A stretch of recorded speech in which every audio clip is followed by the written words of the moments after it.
Дебелината како проблем се смета за болест на модерниот век, а современиот начин на живот често ги принудува луѓето да се хранат нездраво, многу често да конзумираат брза храна, што нормално доведува и до вишок на килограми. Спас од вишокот килограми често пати луѓето бараат во диетите, но токму тука ги прават и најголемите грешки кои што може лошо да се одразат врз нивното здравје. Кои се штетните страни на диетите и како правилно да се намали вишокот килограми, во следниве минути ја прашуваме Билјана Ристевска, дипломиран нутриционист. Билјана, многумина имаат проблем со вишокот килограми и често пати посегнуваат по разноразни диети кои што треба да донесат некој брз ефект на слабење. Како всушност правилно треба да се намалат килограмите?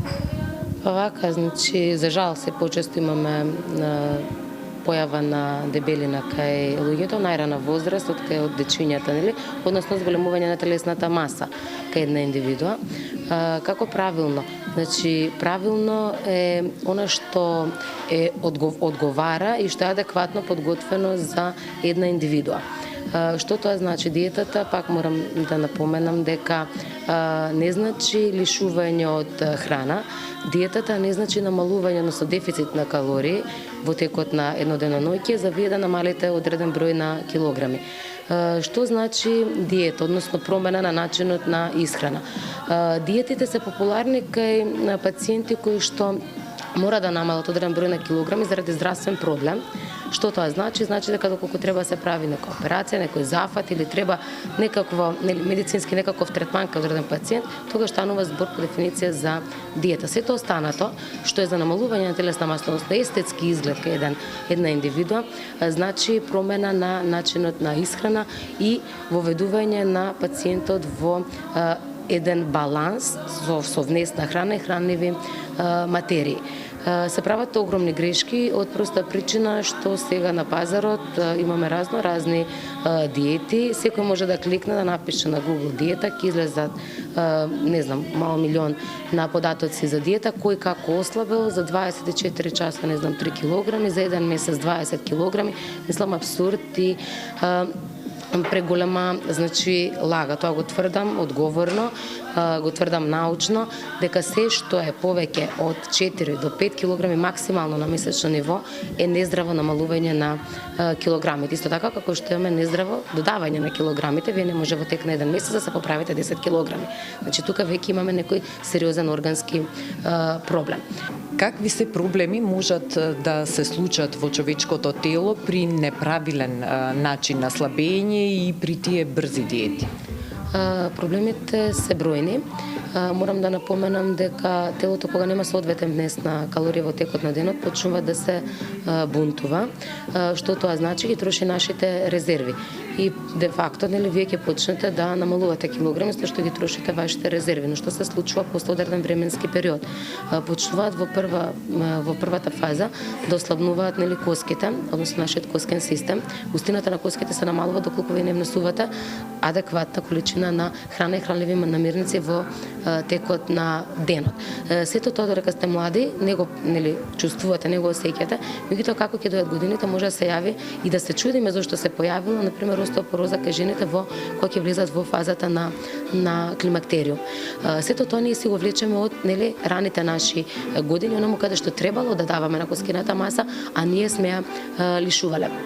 Понатаму може да се јават покачување на нивото на крвниот притисок во организмот од причина кога вие правите дефицит, крвотокот се бунтува, практично тој кислород кој што оди низ крвотокот не стасува доволно во нашиот мозок и од таа причина таму немаме сигнали кои што ќе говорат дека вашето тело е сито, односно многу често ја знам да кажам прелажете го мозокот дека сте јаделе нешто.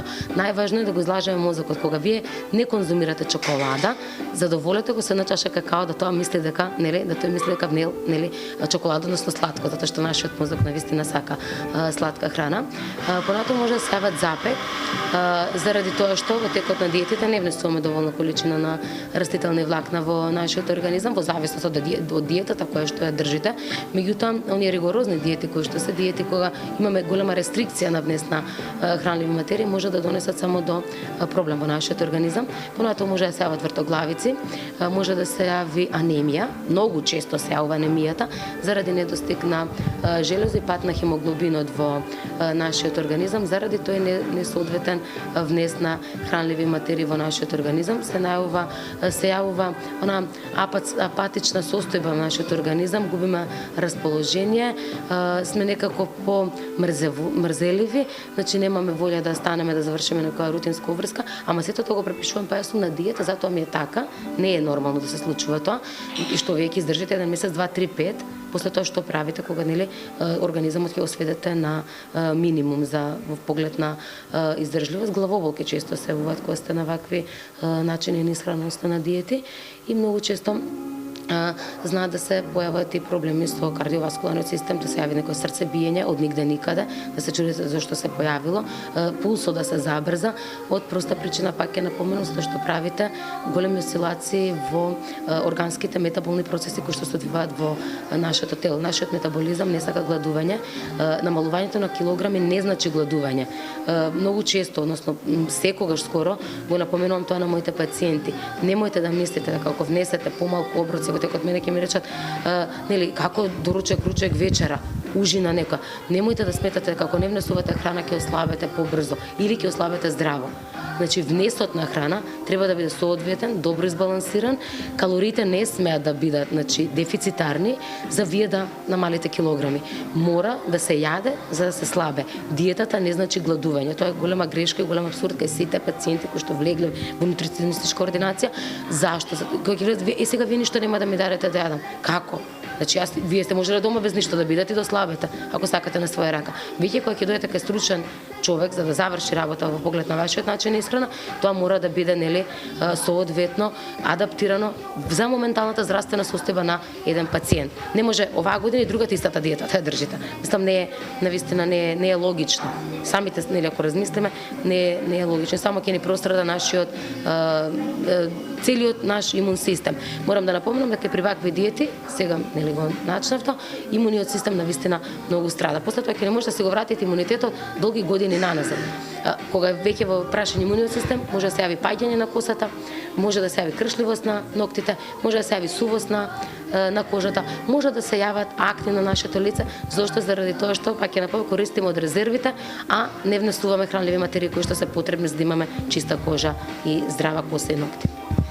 Значи, кога решаваме да намалиме килограми, треба добро да внимаваме и да имаме осмислен начин на исхрана, подкрепен секако и со физичка активност. Билјана, благодарам многу за советите. Верувам дека се корисни за сите оние кои што сакаат да намалат некој килограм, но еве да внимаваат и да го направат тоа на здрав и правилен начин. Секако, на прво место моја препорака е да биде здравјето и добрата општа здравствена состојба, понатаму гледајте ги бројките килограмите. Ништо тоа нема да биде важно во годините што ќе следат. На прво место да не биде здравјето.